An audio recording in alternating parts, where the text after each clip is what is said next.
સામે દેખાય એક મંદિર,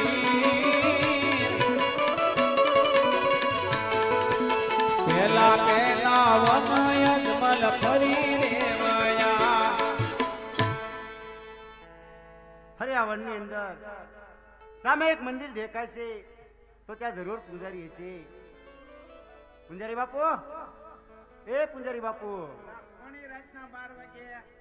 અરે હું રાજા અજમલ. અરે પૂજારી બાપુ, મંદિરની બહાર આવીને જુઓ.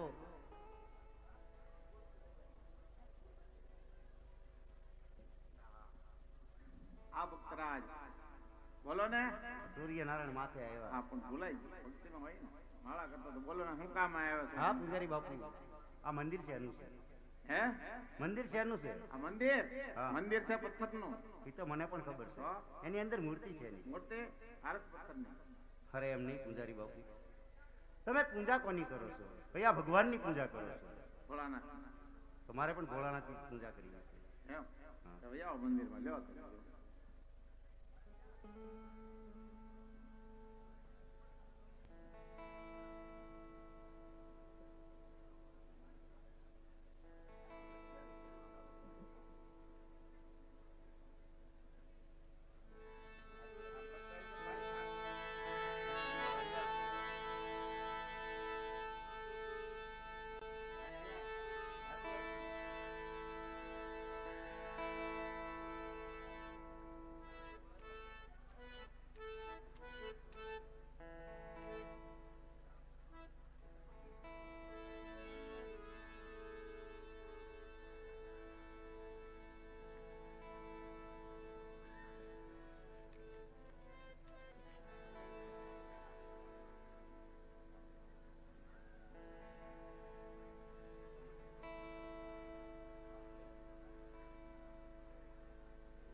એવા વાંજિયાને મારા બંધાવો, વાંજિયા મેણા ભાગો, શિવ શંકર ભોળા.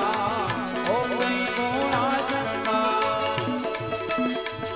એવા આંધળા આવે તમાર ચરણે જય શંકર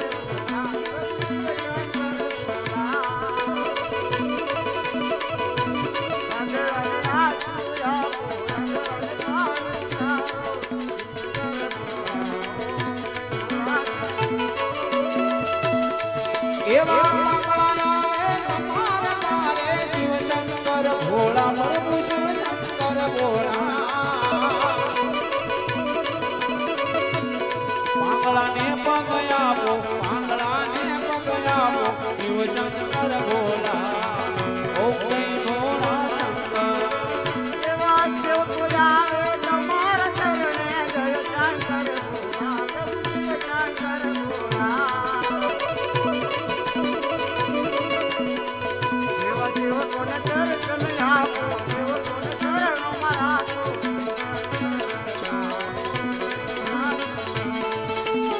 જાગો જાગો ને રે તારી જટાળા ગોવિંદા. હે જાગો જાગો ને રે તારી જટાળા ગોવિંદા. તમે પશુ પક્ષી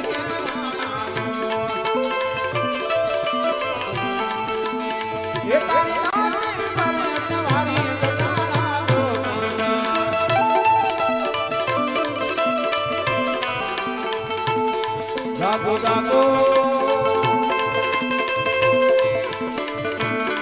જાગો જાગો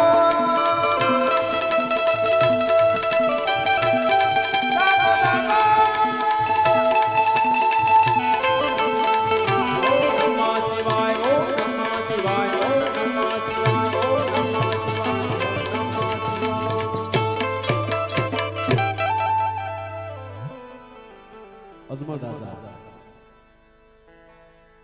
શંકર ભગવાનના મંદિરે શિવજીનું ધ્યાન ધરવા બેઠા.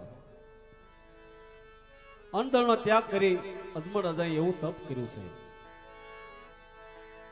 12 દિવસ અજમલ રાજાએ તપ કર્યું છે. ત્યારે ઇન્દ્ર રાજાનું ઇન્દ્રસન ડોલવા લાગ્યું.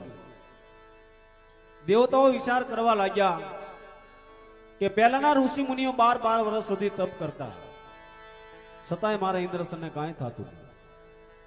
મૃત્યુ લોકમાં આવો તપસ્વી કોણ જાગ્યો કે 12 દિવસમાં મારું ઇન્દ્રસન ડોલાવા લાગ્યો. ત્યારે ઇન્દ્ર રાજા મૃત્યુ લોકમાં આવે છે.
ઇન્દ્ર રાજા મારું નામ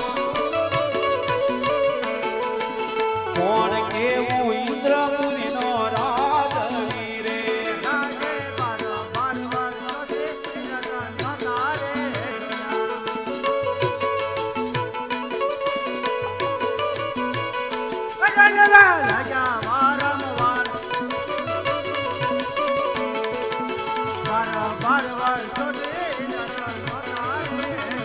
એ ડોલવા ડોલવા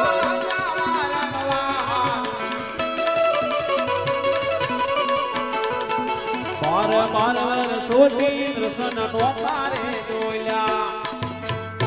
અરે હા, પહેલાના ઋષિ મુનિઓ હજાર વર્ષ સુધી તપ કરતા, છતાં પણ મારા ઇન્દ્રાસનને કાંઈ ન થતું. આ મૃત્યુ લોકની અંદર એવો તો કોણ તપસ્વી જાગ્યો કે ફક્ત 12 દિવસની અંદર આખું મારું ઇન્દ્રાસન ડોલાવી રહ્યો છે? તો લાવ મૃત્યુ લોકની અંદર જઈને તપાસ કરું.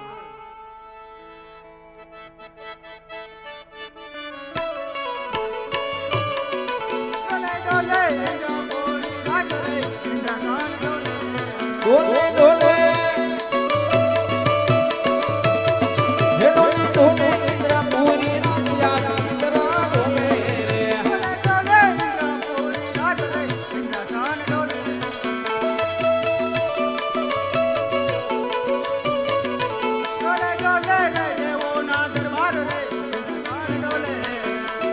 ડોલે ડોલે દેવોના દરબાર રે ઇન્દ્ર ડોલે રે.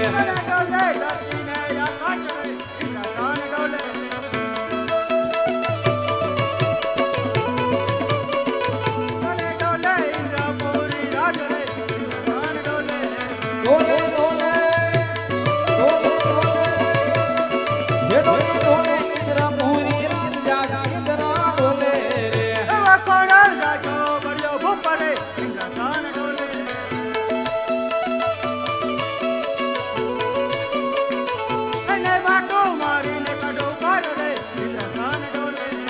એને પાપો મારીને કાઢો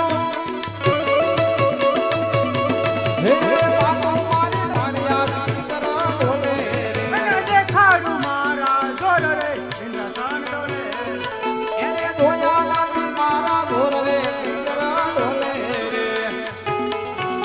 અરે હા, સામે કોઈ કાળા માથાનો માનવી તપ કરી રહ્યો છે, તો લાવ મારી શમશેરથી એના ધરતી મસ્તક જુદા કરું.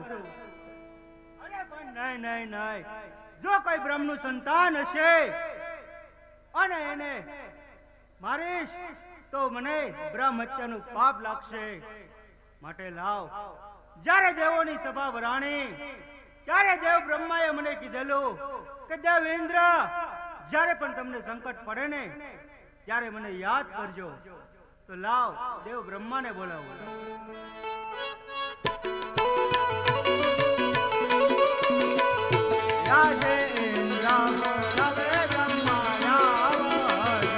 આવજો ઇન્દ્રપુરની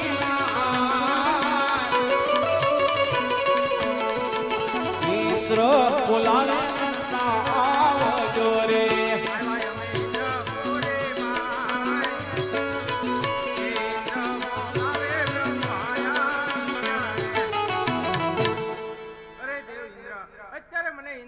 બોલાવવાનું કારણ? અરે દેવ બ્રહ્મા, તમને બોલાવવાનું તો એક જ કારણ કે પહેલાના ઋષિ મુનિઓ હજાર હજાર વર્ષ સુધી તપ કરતા છતાં પણ મારા ઇન્દ્રાસનને કાંઈ ન થતું. આ પૃથ્વીલોકની અંદર એવો તો કોણ કાળા માથાનો માનવી જાગ્યો તો ફક્ત 12 દિવસની અંદર આખું મારું ઇન્દ્રાસન ડોલાવી રહ્યો છે. આપ તેના વિશે જાણતા હો તો જલ્દી કહો, નહીં તો ધરતી મસ્તક જુદા કરું. નહીં નહીં દેવ ઇન્દ્ર, જે રીતે તમારી ઇન્દ્રપુરી ડોલે છે એ જ રીતે મારી બ્રહ્મપુરી પણ ડોલે છે. આ વિશે હું કાંઈ પણ જાણતો નથી. મારથી મોટા કોણ કે વિષ્ણુ, તેને મને કીધેલું કે જ્યારે સંકટ પડે ત્યારે મને યાદ કરજે. તો પછી જલ્દી યાદ કરો.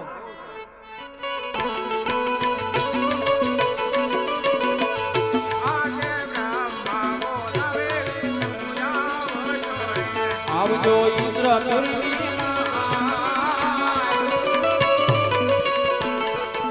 બ્રહ્મા બોલાવે વિષ્ણુ આવજો રે.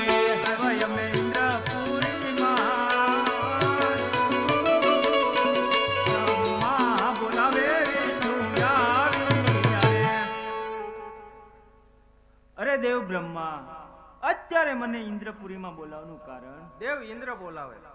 અરે હા દેવ ઇન્દ્ર, અત્યારે મને ઇન્દ્રપુરીમાં બોલાવવાનું કારણ?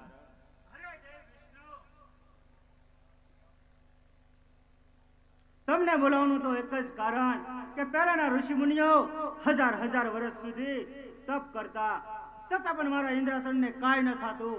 આ મૃત્યુલોકની અંદર એવો તો કોણ કાળા માથાનો તપસ્વી જાગ્યો કે ફક્ત 12 દિવસની અંદર આખું મારું ઇન્દ્રાસન ડોલાવી રહ્યો છે.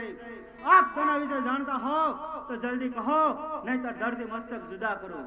અરે નહીં નહીં દેવ ઇન્દ્ર, જેવી રીતના તમારું ઇન્દ્રપુરી ડોલે છે એવી જ રીતના મારું વૈકુંઠપુરી પણ ડોલે છે. મારથી મોટા કોણ કે ભોળાનાથ, એમણે મને કીધેલું કે જ્યારે તમને સંકટ પડે ત્યારે મને યાદ કરજો. તો પછી દેવ વિષ્ણુ, જલ્દી યાદ કરો. બહુ સારું.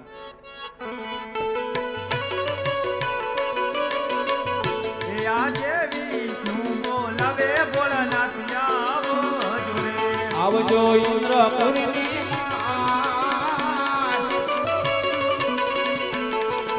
વિષ્ણુ બોલાવે શંકર આવજો રે.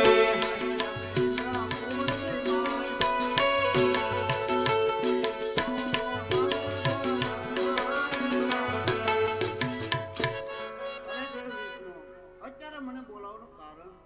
દેવ બ્રહ્મા બોલાવે છે. અરે દેવ બ્રહ્મા, અત્યારે મને બોલાવવાનું કારણ? દેવ ઇન્દ્ર બોલાવે. અરે દેવ ઇન્દ્ર, અત્યારે મને બોલાવવાનું કારણ? કૈલાસ પતે શિવ શંભુ, તમને બોલાવવાનું તો એક જ કારણ કે પહેલાના ઋષિ મુનિઓ હજાર હજાર વર્ષ સુધી તપ કરતા છતાં પણ મારા ઇન્દ્રાસનને કાંઈ ન થતું. આ મૃત્યુલોકની અંદર એવા તે કોણ તપસ્વી જાગ્યો કે ફક્ત 12 દિવસની અંદર આખું મારું ઇન્દ્રાસન ડોલાવી રહ્યો છે. દેવ બ્રહ્માની આખી બ્રહ્મપુરી ડોલે છે. દેવ વિષ્ણુનું આખું વૈકુંઠ ડોલે છે. તો શું તેને દેવોના રાજ લઈ લેવા છે? આપ તેના વિશે જાણતા હો તો જલ્દી કહો, નહીંતર ધરતી મસ્તક જુદા કરો.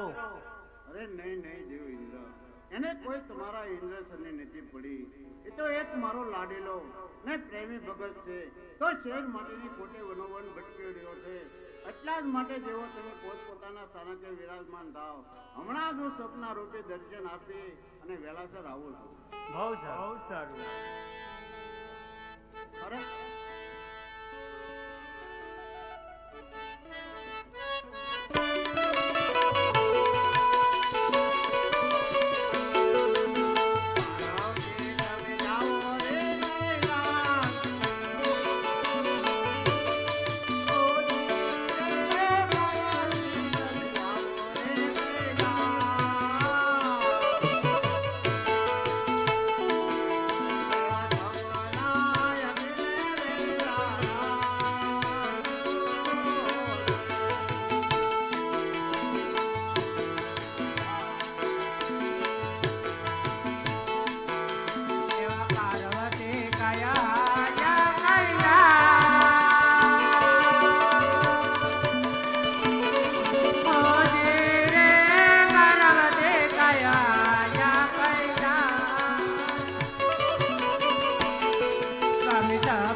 સપના રૂપે દર્શન આપો.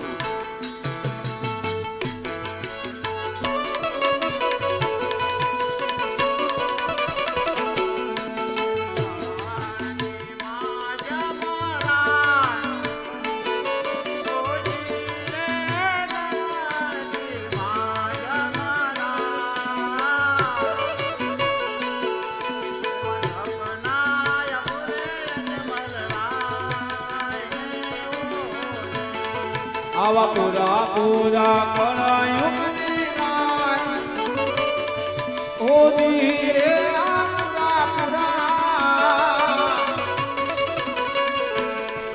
આવા કળયુગમાં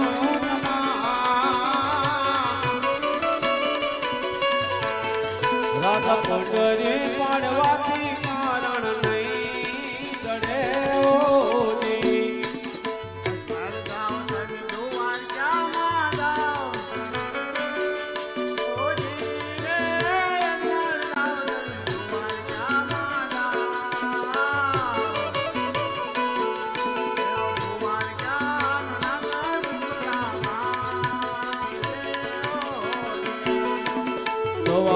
રખીના લાડુ લે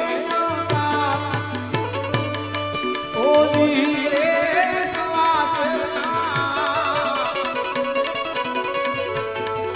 અમે લાડુ લે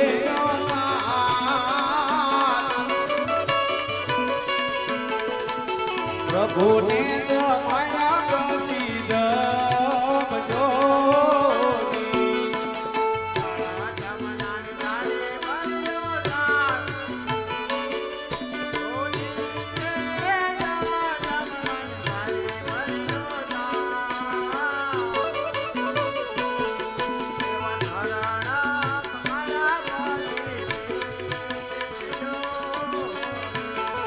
એવા શરણ કર્યા પછી તમે પીત જોડી. અરે રાજા અજમલ, તમે મારી મમતા મેલેજો અને દ્વારકામાં જાઓ. દ્વારકાનો નાથ તમારા જરૂર દુખડા ભાંગશે, કારણ કે શંકર કોઈનો પુત્ર છો નહીં અને થાશે પણ નહીં. એટલા જ માટે રાજા અજમલ, તમે દ્વારકામાં જાઓ અને દ્વારકાનો નાથ તમારા જરૂર દુખડા ભાંગશે.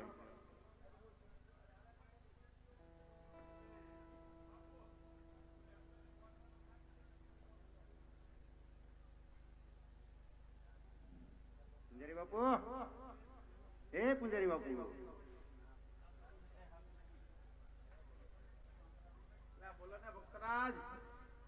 અરે પૂજારી બાપુ, મને સપનું આવ્યું. હે? સપનું આવ્યું. સપનું? શેનું સપનું આવ્યું? સપનામાં મને ભોળાનાથે દર્શન દીધા છે. હા હા. મને કીધું, એ રાજા અજમલ, તમે દ્વારકા જાઓ, દ્વારકાનો નાથ જરૂર તમારા દુખડા ભાંગશે.